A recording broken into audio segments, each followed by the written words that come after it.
सुबह का समय। रसोई। अंजना सुबह की पहली चाय बना रही है। रसोई से चाय की भीनी भीनी खुशबू आ रही है। विमला देवी अपनी लाठी टेकती हुई रसोई में प्रवेश करती हैं। विमला देवी कड़क आवाज में, अंजना, क्या कर रही हो? इतनी देर? सूरज सिर पर आ गया और अभी तक चाय भी ढंग से नहीं बनी? अंजना शांत स्वर में, जी माँ जी, बस बन गई, थोड़ा दूध गर्म होने में समय लग गया। समय तो तुम्हें हर काम में ज्यादा ही लगता है। मेरी बहू होकर भी फुर्ती नहीं है तुझमें। देखो तो रेखा कैसे चटपट सब काम निपटा लेती है।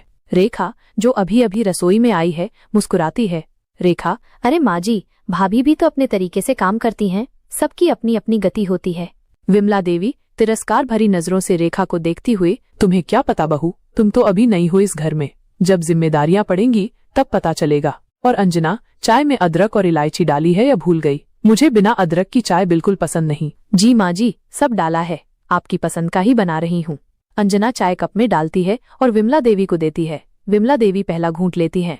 विमला देवी नाक से कोड़ते हुए, यह क्या है? इसमें तो चीनी ज्यादा है। तुम्हें कितनी बार कहा है कि मेरी चाय में चीनी कम होनी चाहिए? लगता है तुम्हारे दिमाग में कुछ घुसता ही नहीं। माफ कीजिए माँ जी, अगली बार ध्यान रखूंगी।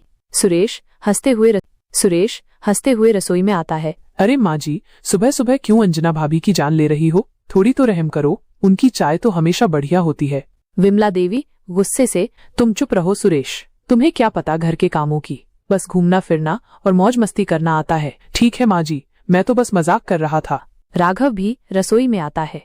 राघव, क्या हो रहा है यहाँ? सुबह सुबह इतना शोर क्यों है? और क्या होगा, तुम्हारी यह पत्नी, इसे ढंग से चाय भी बनानी नहीं आती। राघव अंजना की ओर देखते हुए, क्या हुआ अंजना? अंजना आंखों में नमी लिए, कुछ नहीं, माँ जी कह रही थी कि चाय में चीनी ज्यादा हो गई। हो जाता है कभी कभी, अगली बार अंजना ध्यान रखेगी। आप क्यों इतना गुस्सा कर रही हैं? गुस्सा नहीं करूं तो क्या करूं? ये घर मेरा है और यहाँ सब कुछ मेरे हिसाब से होना चाहिए। अगर ये चाय भी ढंग से नहीं बना सकती तो और क्या करेगी? दादी माँ धीरे धीरे लाठी टेकती हुई रसोई में आती हैं। दादी माँ शांत स्वर में, क्या बात है विमला, सुबह सुबह इतनी आवाजें क्यों आ रही हैं? माँ जी देखिए ना, यह अंजना, इसे चाय भी ठीक से बनानी नहीं आती। दादी माँ अंजना के पास जाकर उसके सिर पर हाथ फेरती हैं। चिंता मत करो, धीरे धीरे सब सीख जाओगी। और विमला, छोटी छोटी बातों पर इतना गुस्सा नहीं करते, घर में शांति बनी रहनी चाहिए। आजकल तो शांति इसी घर से रूठ गई है। दोपहर का समय। बैठक।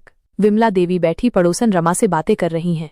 रमा उत्सुकता से, और विमला बहू कैसी है? काम धाम में ठीक है या नहीं? क्या बताऊं रमा बहन, मेरी तो किस्मत ही खराब है। बड़ी बहू तो बिल्कुल ही अनाड़ी है, कोई काम ढंग से नहीं करती, बस चाय बनाना जानती है और उसमें भी 1000 गलतियां निकालती हूँ मैं। क्या कह रही हो? सुना तो था कि अंजना बहुत सुशील और काम करने वाली है। छोड़ो भी, जो दिखता है वो होता नहीं, अंदर की बात तो मैं ही जानती हूँ। और छोटी बहू रेखा, वो तो और भी आगे है, अपनी मर्जी की मालिक है, किसी की सुनती ही नहीं। आजकल की लड़कियां ऐसी ही होती हैं विमला, अपने हिसाब से जीना चाहती हैं। विमला देवी गुस्से से, जीना चाहें, मुझे कोई एतराज नहीं, लेकिन घर के कायदे कानून तो मानने पड़ेंगे ना। ये मेरा घर है, कोई धर्मशाला नहीं।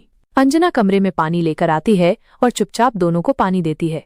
रमा अंजना को देखकर, अरे अंजना बेटी, कैसी हो? जी आंटी, मैं ठीक हूँ। विमला देवी व्यंग्य से, ठीक ही होगी, काम तो कुछ करना नहीं पड़ता, बस दिन भर घूमना और खाना। अंजना चुपचाप वहाँ से चली जाती है। विमला, तुम्हें अपनी बहू से थोड़ा प्यार से बात करनी चाहिए, वो बेचारी कितनी शांत स्वभाव की है। प्यार से बात करूं और वो मेरी सुनेगी? कभी नहीं, इनको तो डंडे से सीधा करना पड़ता है।